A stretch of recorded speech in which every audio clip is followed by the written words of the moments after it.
What's good, YouTube? I'm back here again. So I posted a video about the Teac 3, like a quick little overview. So now I've had some time with it. Now I can actually tell you guys my experience with it and how I like it and how I use it in my studio to make some cool ass beats. You feel me? The Teac 3 Model 3 is an 8-channel mixer. I believe it came out in 1969, so like late 60s, early 70s. Can't find any concrete on Google, but that's what I'm gonna go by. So yeah, it has 8 channels, 1 through 8. Each channel has a mic attenuate. And then I got like input select, so it has a mic line. And then it has a 2-band EQ. It's not parametric, so you can't move the EQ frequency you want to EQ. It's just set up. You get 2 options for the high, so 3K or 10K, boosted 10 or negative 10, and then on the bottom one you get 75 at 20. In the middle section just off, and again negative 10, 10. So you're gonna get those 4 frequencies that you could boost or cut. And then right here you get your routing, so you can send it to your direct outs and then you can send it to groups 1, 2, 3, or 4. You assign them through these buttons. You get your pan knob, and then you got your fader. So that's multiplied 8 times. So 1 through 8, all that. It has 4 VU meters, so like this is assignable 1, assignable 2, assignable 3, assignable 4.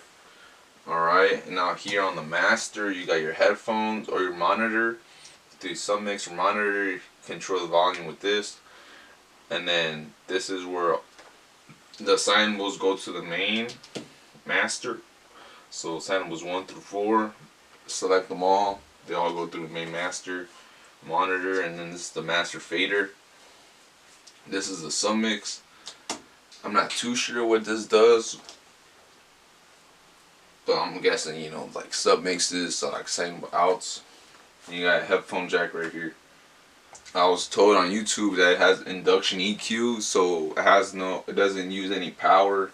They're passive, so it doesn't alter the audio signal. And it's usually found on like expensive units, but it's on this one too, so it has a cool tone. And I hear it, man. When you start EQing stuff, you can really hear the difference. But yeah, so overall, this is the Teac 3 tascam series. Alright, so now I'm gonna run down how I have it set up in my studio.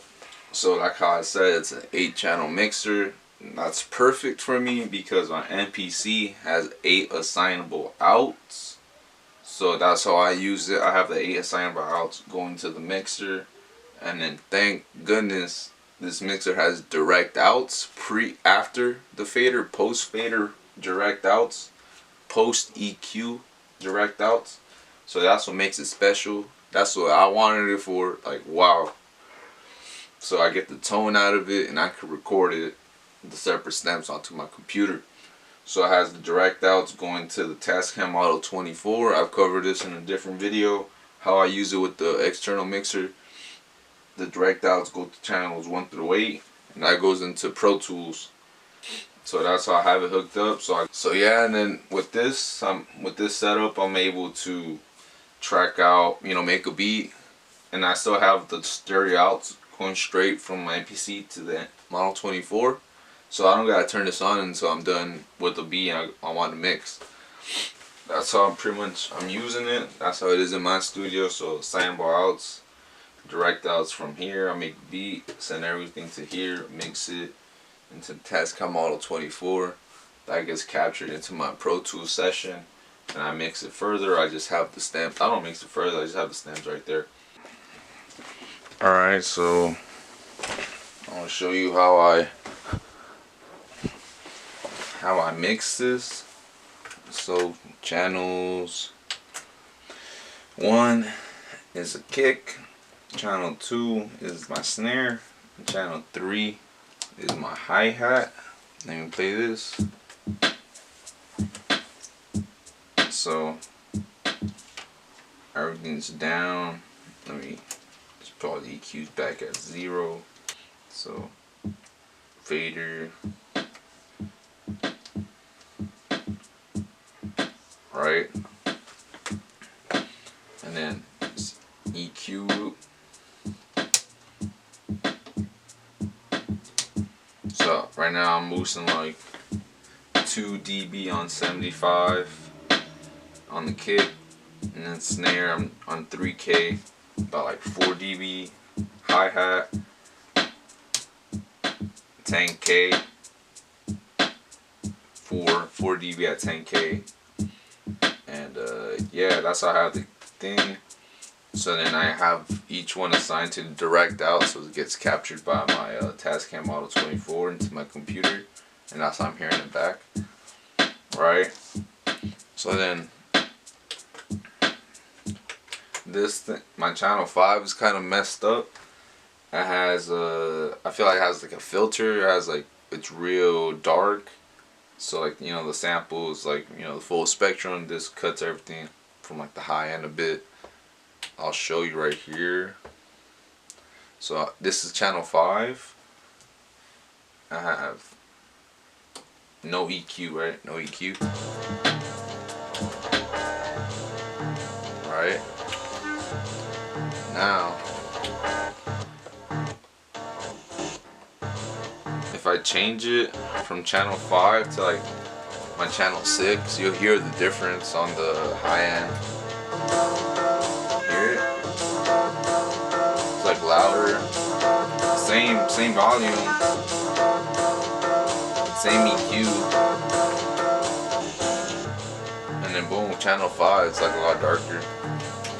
I like it though, so I like using channel 5 as like a contrast between my chorus and my verse. My verse is like, you usually want it to be like, you know, spacey kind of for the artist to rap on, and the chorus be like high energy. It's like more high end, I feel more, yeah, more energy. So I like putting the verse on channel 5, my sample or whatever it is. I like even putting bass lines or like bass parts on channel 5. And then the chorus could be on like any other channel. In this case, I have it going through 2 channels, left and right, 7 and 8.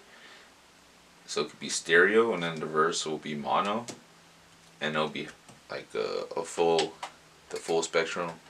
So that's the sample I'm using. And then to the verse, this is 7 8. The verse sample with 5.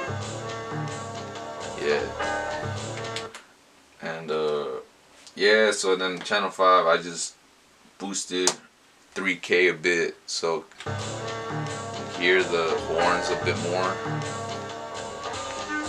Then I have this other sample, one in channel 4, it's like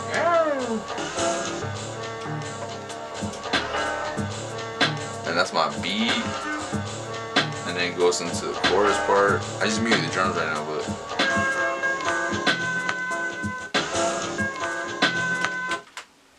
so yeah, that's how I'm using my mixer. Pretty much the 8 outs from the MPC goes into here via 1/4 inch RCA, and then the RCA direct outs goes from the back of here to the Tascam Model 24.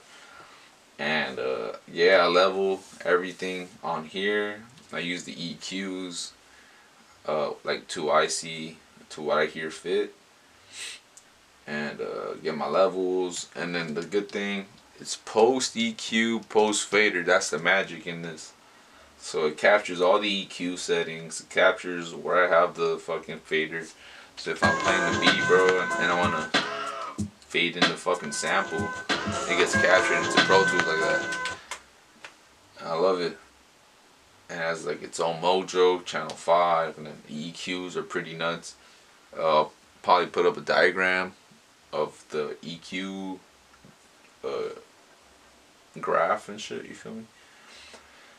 But yeah, man, so 8 channel mixer, vintage, Tascam 3. Pretty dope. So yeah, and then, you know, all that processing goes into Pro Tools. I track down my beat, and that's pretty much it. So I went over like what this is. Make channel vintage mixer with some like 2 EQs on each channel. Direct outs, post EQ, post fader, and RCA. You gotta use the RCA cable connections in the back. And then I explained how I have it set up in my studio. So I have it, my MPC, 8 outs going to here. I mix it, direct outs going to the Model 24. And yeah, mix it like that, you feel me? It has some crazy tones. I really like it. I feel like it opened up my sound. It really has depth. I feel like it has like you can hear each instrument. It's warm. My other mixer I was using, it was kind of like high, tinny, digital. You could hear it. This one's like real analog, warm, especially channel 5, as y'all heard. It's real special. I feel like the EQs are real special too. So real musical, I feel, and I like using it. It has a cool texture, like I said. And honestly, I got lucky. I got it for $200. The only thing that really was like not a pain, but the thing that I had to drive stupid far, for like 8 hours from LA to San Francisco pretty much to get this mixer. It was fun, don't get me wrong, I went with my girlfriend, good time. But it was a mission, it was far, it wasn't like available in my local area. So I don't know about you guys, where you guys are, but try to look for this. If y'all really interested in it, you might get it cheap.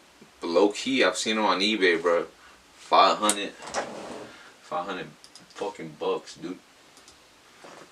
But yeah, it's a cool vintage mixer. But yeah, so that's pretty much my video. So yeah, YouTube, thank you for watching. I hope y'all enjoyed it. I know I enjoyed it. I know I'm enjoying this Teac Model 3. It's something different. I know motherfuckers on YouTube, they don't have this shit. I know they don't have this shit.